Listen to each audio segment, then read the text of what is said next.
Olá, tudo bem? Hoje a gente vai falar um pouquinho de processo do trabalho, especificamente da parte de recursos, e a gente vai falar de um recurso específico que é o recurso ordinário.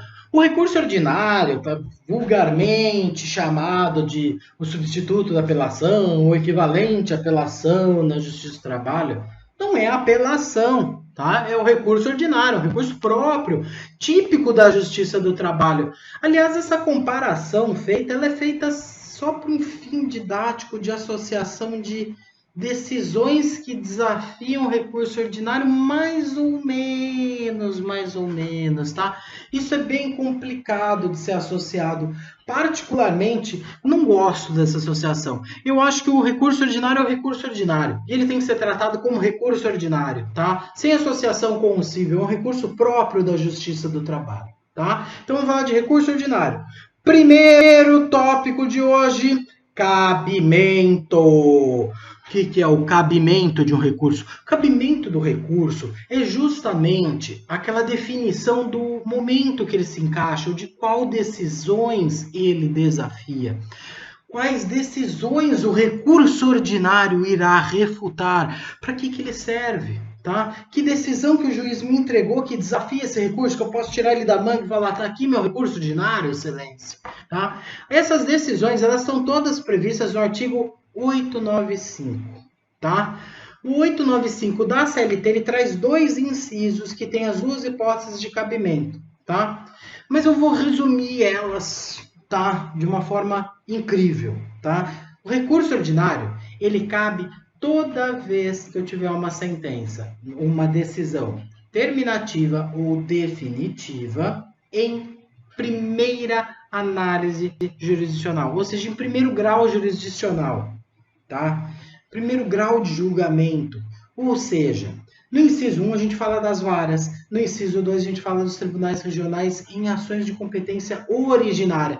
Então, se o processo começa, quando sair a primeira decisão definitiva ou terminativa, primeira sentença, cabe recurso ordinário. Tudo bem, super fácil. Por quê? Porque se o processo começar no tribunal, terminar no tribunal, esse primeiro grau de julgamento, ou seja, não passou pela vara, que recurso que a gente tem? Recurso ordinário. Tudo bem? Muito fácil, mas fácil que isso é impossível. Ah, professor, mas que diabos é uma decisão terminativa e uma decisão definitiva? Onde eu acho isso? Eu olhei a CLT inteira e não consigo achar. Oh, calma. Respira. Onde a gente vai achar isso? No 485 e 487 do Código de Processo Civil. É verdade, vamos usar o Código de Processo Civil de forma suplementar. 485, decisões terminativas, são aquelas que não analisam o mérito. Ou seja, ela só termina com o processo. Ó, no processo. Beleza, beleza, professor. Ah, é preciso decorar todas elas? Não, é super fácil. É só aquela que não analisa mérito. Beleza? É super tranquilo. Dá uma olhadinha lá, consulta o artigo 485 que você vai entender perfeitamente quais são essas decisões, tá? E você não vai precisar memorizar, simplesmente elas vão vir na sua cabeça, tá?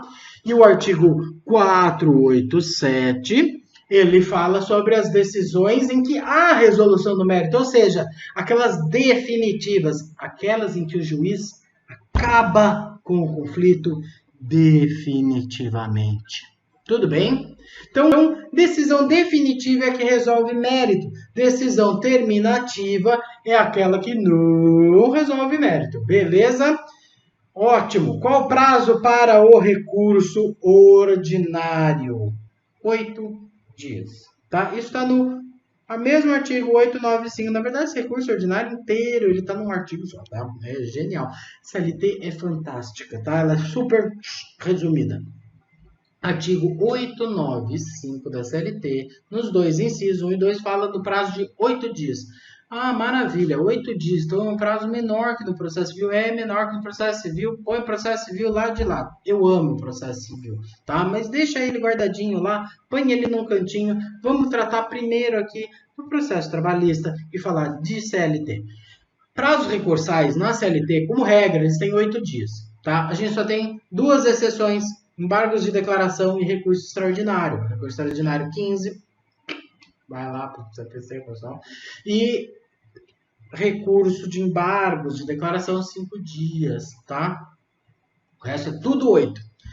Professor, mas esses 8 dias são dias corridos? Poxa, um prazo curto. Não, calma, meu amigo, calma.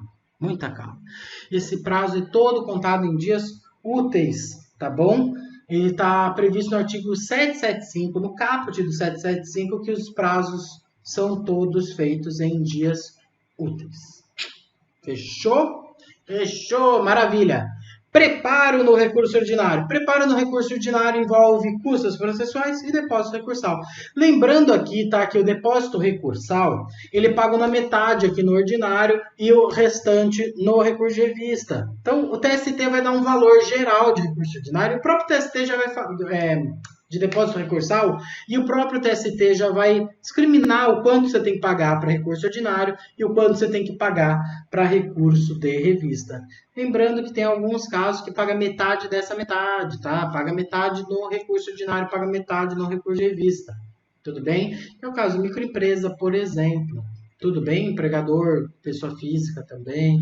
Então, cuidado com isso, tá? Não vai recolher valor a mais que para receber depois é complicado, tá? E também não vai recolher valor a menos, senão dá deserção do recurso, tá?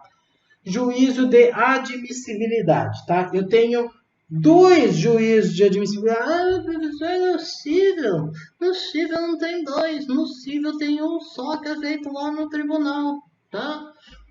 No trabalhista, não, tá? No trabalhista eu tenho 2. Um feito no juízo ACO, o juízo de quem eu estou recorrendo, tá? Que deu a decisão.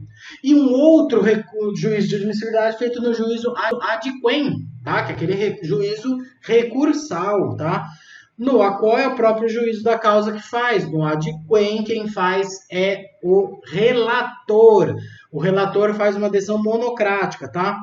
Deu essa decisão, se inadmitir o recurso, cabe agravo. No primeiro grau, agravo de instrumento. No segundo grau, agravo interno. Beleza? Beleza. Efeitos. Efeito desse recurso ordinário. Recurso ordinário, como regra, ele tem efeito devolutivo, efeito expansivo e efeito translativo. Aquele devolutivo, aquele que entrega novamente a jurisdição para o Estado para reanálise. Expansivo, aquele que estende para os litisconsortes. Aí depende, tem o seu litisconsórcio unitário, tá? E o translativo, aquele que devolve toda a matéria de ordem pública ao tribunal. Tudo bem? Ah, mas efeito suspensivo não tem? Tem se você requerer, tá? Mas aí você tem que justificar, você tem que fundamentar o porquê você precisa de suspensivo, e isso se fundamenta normalmente naquele prejuízo processual, tá? De não ter. Se não tiver efeito suspensivo, vou sofrer um grande prejuízo, porque meu recurso tem grande chance de ser provido. Beleza? Beleza. Último ponto da aula de hoje: procedimento sumaríssimo e recurso ordinário. Procedimento sumaríssimo e recurso ordinário tem uma pequena diferença. Por quê? Porque o procedimento sumaríssimo ele é mais célere, ele é mais rápido.